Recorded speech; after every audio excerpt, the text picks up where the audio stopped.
Hey guys, I'm Boot. We're in New Jersey. Today is day 365 of my weight loss journey.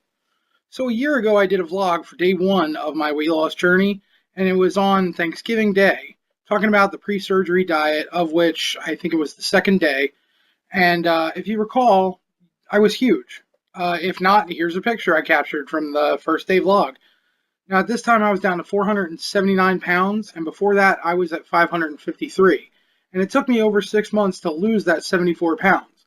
So, as you guys have watched me grow as a person and shrink as a person, I'm happy to report that as of today, I'm down to 337 pounds, making it a total loss of 216 pounds altogether, and 142 of it right here in front of your eyes on YouTube. Now, my goal was to lose 300 pounds total and 200 realistically. But I surpassed that 200 mark, but I still have about 6 months to go after my 1 year surgical anniversary or surgiversary on December 6th for my body to make changes to itself and even my weight fluctuate. And it's been a rough 6 months. Like getting my weight down, I have been in a hell of a slump and I'm making little to no progress right now. So every little bit is a huge victory. But going back to the way I felt in that first video, I was depressed. First off, because of my weight, and second, because of the obstacles that it brought into my life.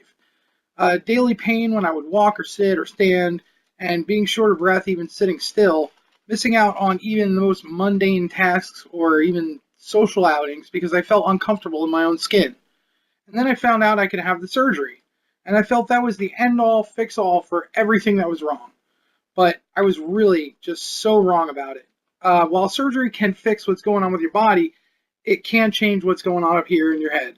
And when I realized that food was such a comfort for me, almost a crutch, and then it was the center of like most social gatherings, and suddenly I was breaking up with the one thing, almost like the way a person who I was in love with. Food understood me. It never made me feel bad about myself, never made me feel ashamed, never treated me badly, except for Taco Bell. But that was punishment enough.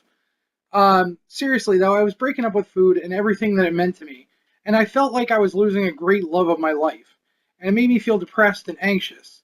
And I even started to question the decision that I made to have the surgery in the first place. But the thing I started to gain is my mobility. For the first time in a long, long time, I felt like I was in control of myself, and I could breathe when I walked, and I could walk anywhere. I could go on forever and ever.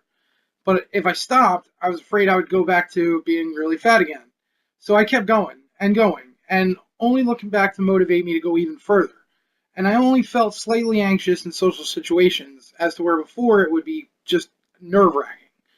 But then I wanted to show the world, I wanted to show everyone how good I looked and how good I felt. And finally, that I looked as good as I felt. But even now, I find that it is really hard to look at myself and think that I'm so much smaller.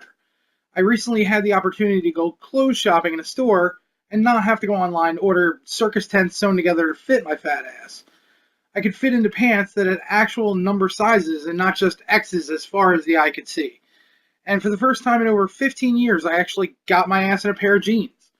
And not like the ghetto ass brand, like actual Levi jeans. So I still have the drive to move forward and only to look back to see where I came from. And I know I've never really revealed my body pics, but that's because I have some mental issue about it. But regardless of that, I'm still going to show you here. Now, on the left, this was my upper body pic from December, and this is me right now on the right. And I can see the differences in what should be my stomach and what is just extra skin and old fat deposits that eventually I'll have to have removed. But until then, this is me. I'm half the man I used to be, and I'm okay with that. And if you're considering surgery, I'd like you to consider everything I've said here and leave me a comment or ask me a question, and I'll answer them with any experience I have. But the one thing I'll say is that experience does vary from person to person, and I hope mine has helped at least one person out there. At this time, I'd like to thank all of my subscribers for sticking with me through this past year, giving me the encouragement, words and praise and everything. But just remember that I'm one guy, and this is my story. And what happens next is up to me and me alone. And of course, I'll share it here with you guys. But till the next time, let's be our best selves together.